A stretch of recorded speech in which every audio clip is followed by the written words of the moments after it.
Click the bell icon to get latest videos from Ekeeda. Hello friends, today we will talk about dynamic SQL, that is the newest features of SQL. How the dynamic SQL works, we will talk about the ODBC and JDBC separately. Then we will know what are prepared statements, callable statements, metadata features and other features that are handled by this dynamic SQL.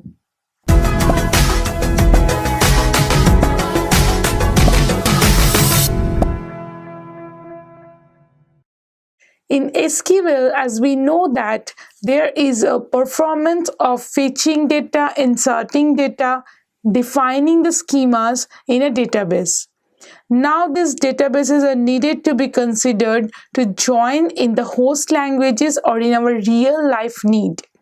So that we need an embedded and dynamic SQL. So first we need to open a connection to the database and then connect it to the host language from the database.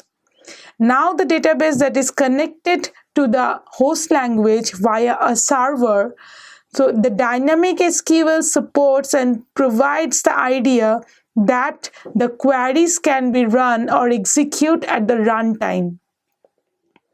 In our normal SQL, generally queries are compile time binded, but the dynamic SQL gives us the feature or the advantage of having the query executed and binded at the runtime, so that it can accept a character as a string into the runtime and then fetch the result according to the query, give the result back to the database and then update it properly.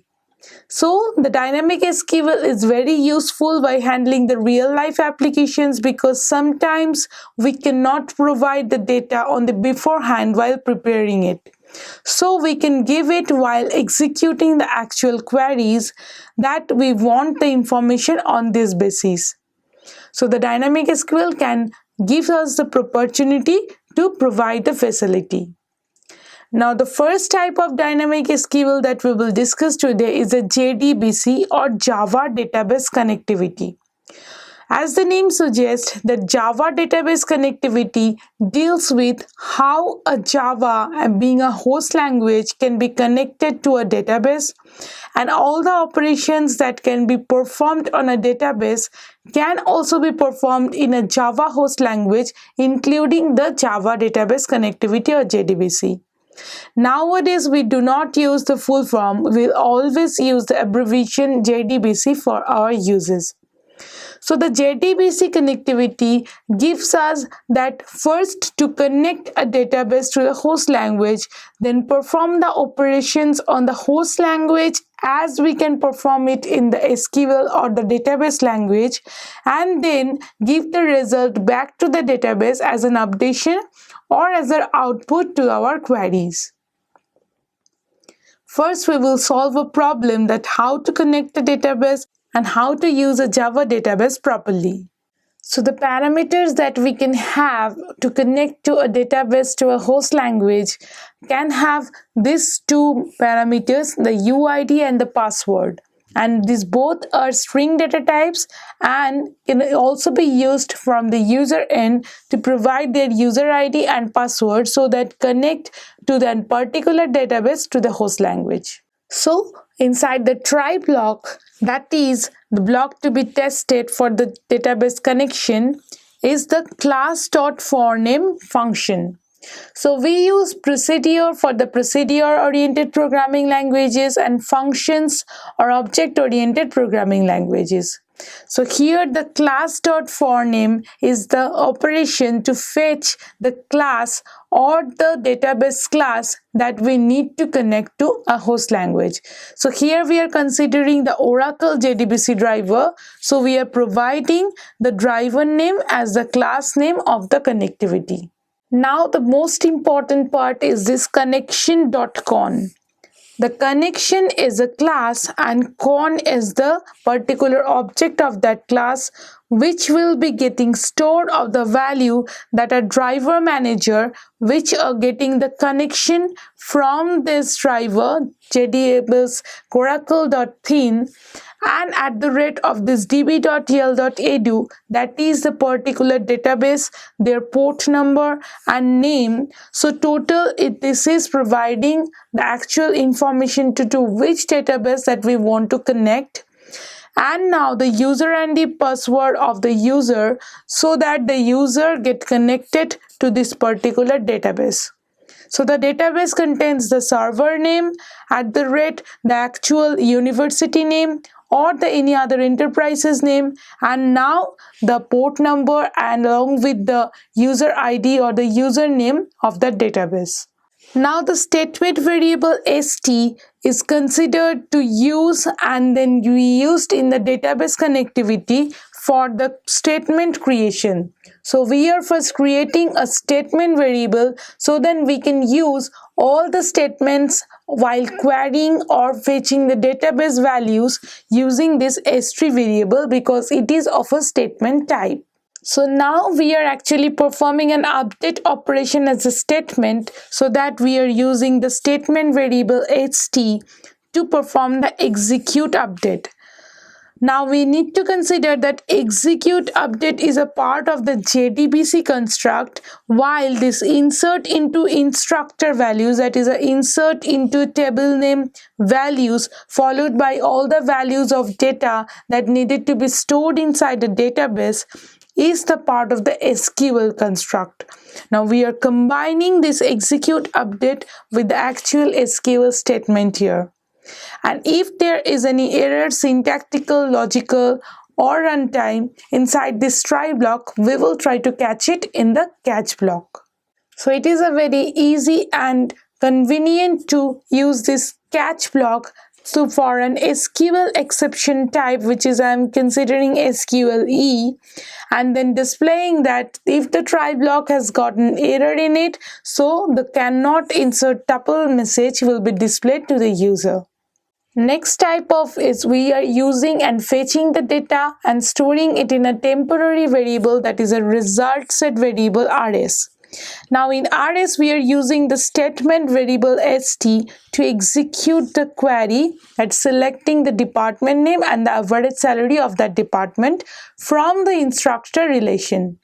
Now see, we are partitioned our statement into three parts. First is the select part, next is the from part, and last is the group by part. So every part we will have in our statement to execute and query or to fetch a result from a relation needed to be partitioned into and grouped in smaller or the unit and atomic parts.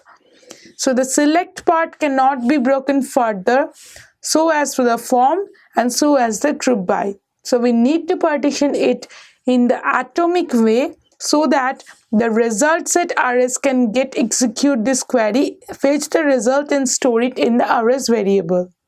Now we can see that we are fetching each of the result by executing this query into this rs.next. So we have discussed just earlier that the main feature of dynamic SQL is we will get one by one string wise the updated result and then either display it or store it in the database. So here the statement rs.next gives us that fetching the first tuple, next the second tuple, next the third tuple, until all the tuples are being executed. So for the rs.next, system.out.println, that is rs.getString, as department name is of the string type, so we are using the getString, the department name, then space the actual rs.getFloat command, that is the average salary can be of a float type with 2 decimal precision, and now we are using it to store the value. Now as the try block has completed, that we have performed to open a connection, to realize and declare the statement variable, then we are using that statement variable to either update or to execute and query. So we will move to the catch part now. So firstly we need to close our statement variable as well as the connectivity to the actual database to the host languages. So we have closed our statement variable as well as our connection variable con. Now we will try to catch some error if there occurs in this all tripod. This is not an SQL exception, rather than it is a general exception that we will handle. Now that we got our try block inside this main program of Java database connectivity, we will solve the next part as the smallest one to catch the block and produce an exception that is not an SQL exception as I have discussed. To generate that the exception has occurred, that can be any part of the retrieving data, putting data, connecting to the database and all. So in this way we can provide the JDBC connectivity to perform the standard dynamic SQL. Now we will move to our enhanced feature of the JDBC, that is a prepared statement. Now prepared statement is a statement that offers us the opportunity to insert a value or to provide the value to execute a query at the runtime, but not at the time of the runtime execution. So at the time of preparation of the query, we can give the value. So we can leave it blank by putting the question mark sign inside the data section, so that when the value will be executed or the query will be executed, the user can actually insert or put it inside the query.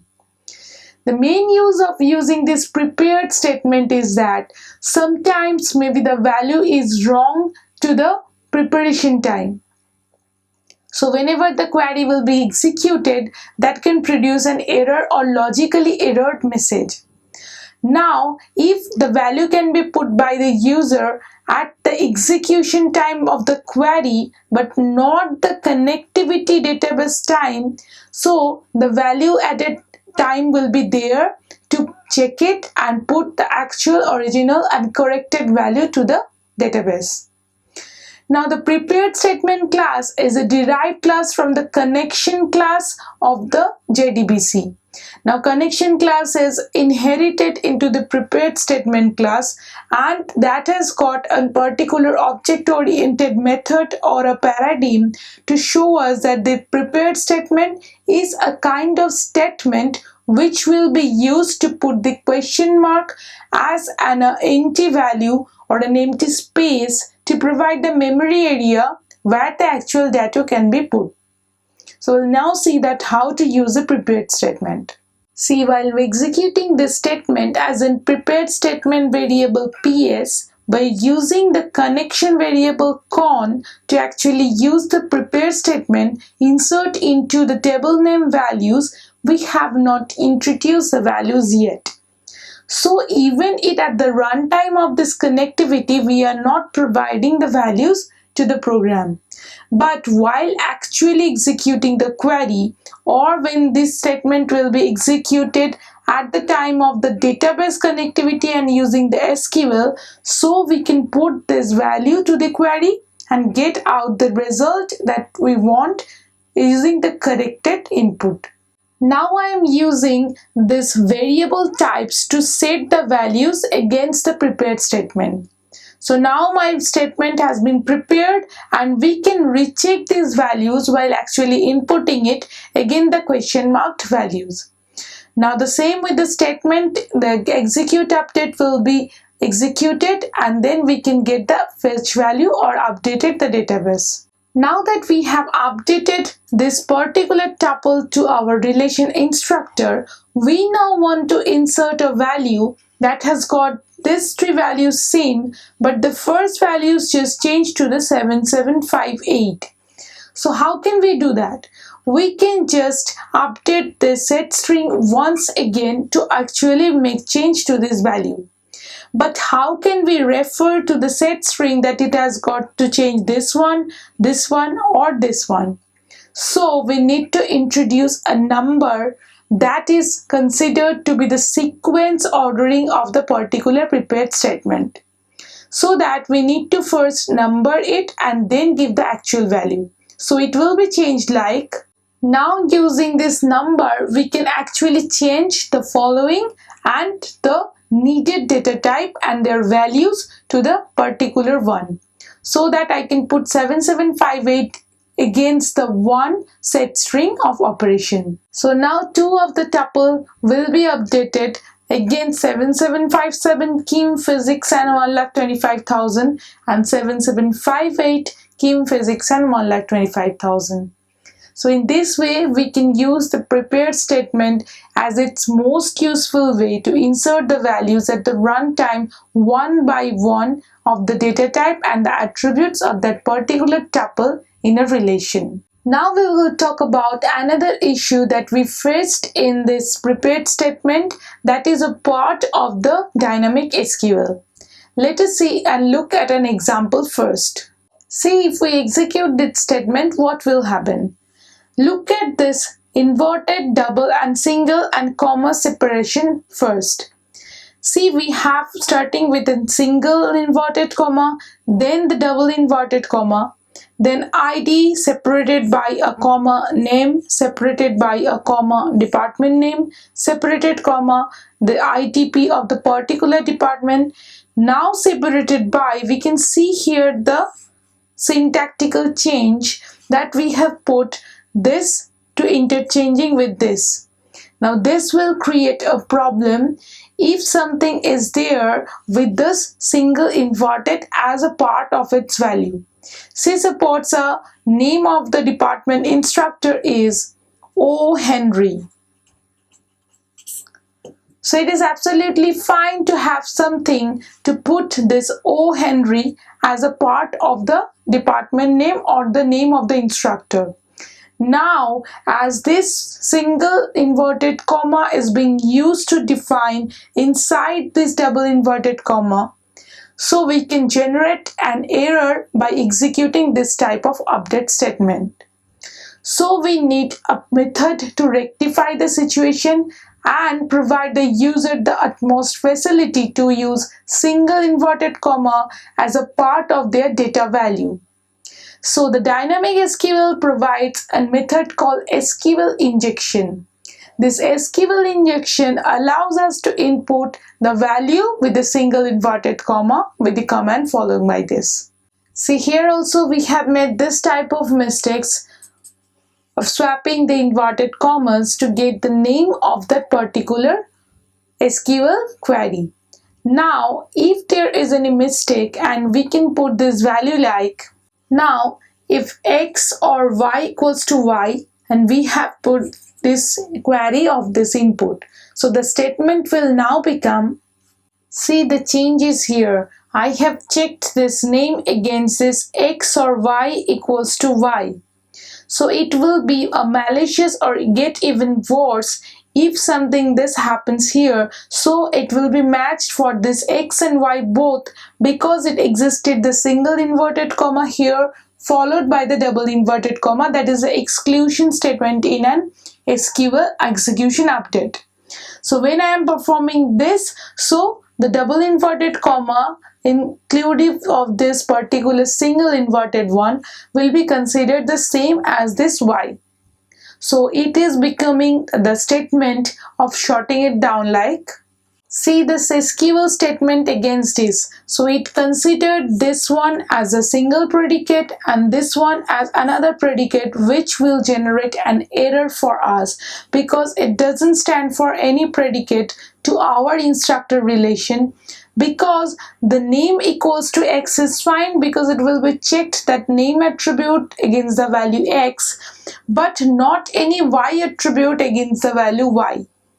So this part will create an error because of the problem of double inversion and single inversion problem or swapping of it. So that we need to consider while preparing the statement using a prepared statement and use the SQL injection as a remedy to this problem.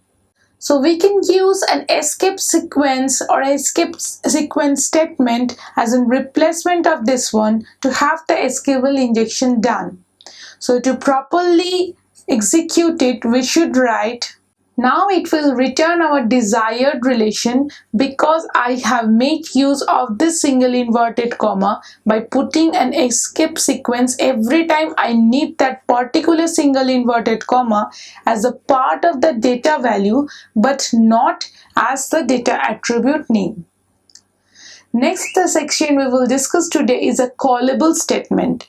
When we are talking about a callable statement, that means the statement that have been already been to an SQL and we need to call it as a part of the SQL query. So we first need to fetch the statements that has been prepared and system defined to the SQL, and we need to call it to execute that particular statement. So we will discuss that how to write the syntax of the callable statement. See, here we are using two callable statements, CS1 and CS2.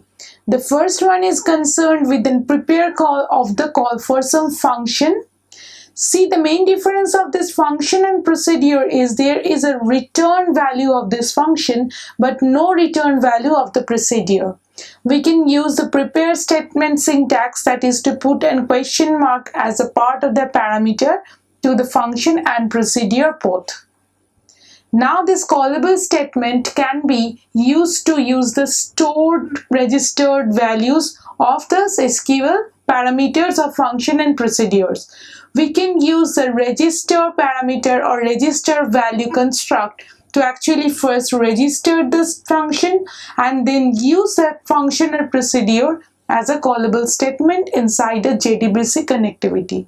Now we will talk about the metadata features. The metadata features that is provided by a JDBC is the most important and popular features of it. The metadata features allows us to store and update the database from a host language or from a server, the actual schema of the database. That is, we can even update the metadata or the data about the data on that particular database using the JDBC. So we will see that how to do and write an metadata feature or add it in our JDBC. See, I have used result set metadata variable type to introduce an RSMD variable, which will in turn use the RS variable that we have introduced while getting the result set of the data, and now I am using this same variable to get the metadata of that particular database. See, now first we are fetching the attribute name and its types from a database. To do that, we are using that RSMD, that is the result set metadata, to use the get column name I, that is the column name on that ith value, and then the get column type name, that is the data type name of the ith values column. Now we have used the get column count to count the number of columns or attributes in a relation. Now I am using the data that we have already got to connect it using the connection variable con using the get metadata function and put it inside this database metadata, which is the original metadata of the database, using a variable dbmd. Now this get columns is the columns that we want to fetch or the information about the columns. It is used to get the information about the column schema, the column type, the relation name, and the column types of the particular relation. So the first null is considered for this table schema pattern. The next is the actual name or the user that will be satisfied with the relation. Next is the table pattern that we want to know, and last is the column type that we want to get information of the particular attribute in a relation. Now using the result set variable rs, we will produce the next to next to next. Here the next is considered to count the number of attributes, not the number of tuples. Now we can get string function using we use the column name and the column type of the particular relation. So in this way we can know the attribute name and the type of the relation as a part of the metadata on the JDBC using the SQL features. Next we will talk about the ODBC or the Open Database Connectivity. The Open Database Connectivity is also a part for the dynamic SQL that keeps an application program interface or API for an application to open a database connection, connect to it, and then fetch the result data and update it other than using the JDBC. See, JDBC can be used in only a Java-based platform, but Open Database Connectivity or ODBC can be performed in any of the applications which has got any open license or has got any other type of software than Java. So we will see that first how to construct an ODBC and will then describe each of the features explicitly. Let us first look at the handles that ODBC provides us to handle different parts of the database connectivity. The first one is the red code, which is used to handle all types of error in that open database connectivity. So we have declared a variable error of red code. Next is the hinf, which will provide to connect to the environment of that particular ODBC, that is of which application type it is. The HDBC, which will help us to connect to the database of that connection con type. Now these are all the handles of this ODBC part which we can use to connect to the database to the actual host language like C, C++ or any other programming type construct. Now we are allocating the SQL environment using the env file and then allocating the connection using the con and env file. See, in the next part we have passed only the value of the env but the address of the connection, as it will be directed to the server based on this connection variable to the SQL connection allotment. Now in the actual SQL connect operation, we will first use the connection variable con and then provide the database name followed by the SQL NTNs constant, the name of that particular attribute and the password, that is a user and password. By SQL NTS, we are telling that it is a constant and the previous argument that we are providing as a database name, user and password all are null terminated string. This NTS goes for null terminated string, which will tell us that the previous argument has got a null at the last of that particular name. See, now I am using all the data types of that particular SQL instructor relation or any other relation. I am using a programming construct like syntax to declare all the variables that I will need to fetch and store the value against the relations value. And lastly, I have introduced the HSTMT, that is a statement of the ODBC connection, and declare a variable st against it. Now I am using this department name and some salary from the instructor group by department name as an SQL query to the particular program. So my SQL query is this query that I need to execute on the ODBC connectivity to the program. Now I need to run the statement, and for that we need to first alloc the spit or allotment of that particular statement stmt using the connection and the statement variable st.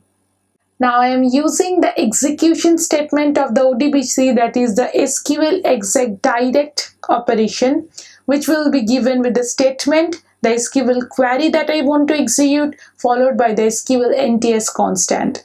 Now all this will be stored in an error variable, that is a red code variable. Now I will check against this that error. If it is success, then we will display the values. If it is not success, then we will generate an error message. Now see what I am doing here. I am checking that if the error is an SQL success, that means the execution has been done properly. Then I'm binding the column using the SQL bind call function, first as the SQL character or the department name, and next is the SQL float as the salary. Now if this statement that we have fetched is SQL success, that means this one is for executing the query and this one is for that fetching. If there exists any possible positive result for the query, then I am displaying the department and salary for each of the queries or each of the tuples that have satisfied the particular statement st. Now at last we need to free the statement by dropping it and then close the connection. See, the SQL drop constant will allow us to say that the statement has been done with a function, and now we can free the statement using the SQL free STMT operation. Now the ODBC has a difference from the JDBC that other than disconnecting of the database connectivity, we can also free the connection. So disconnection means we are disconnecting and again we can connect it back later. But when we are declaring free connect, that means we are actually ended up with the connection. And lastly, we need to free the environment using the free-env function too. So that is the part of the ODBC, and the features of JDBC is mostly same with the ODBC. So the metadata features and the callable statement all can be done with the ODBC too. So that is all for this dynamic SQL. Thank you for watching this video. Stay tuned with Ekeeda and subscribe to Ekeeda.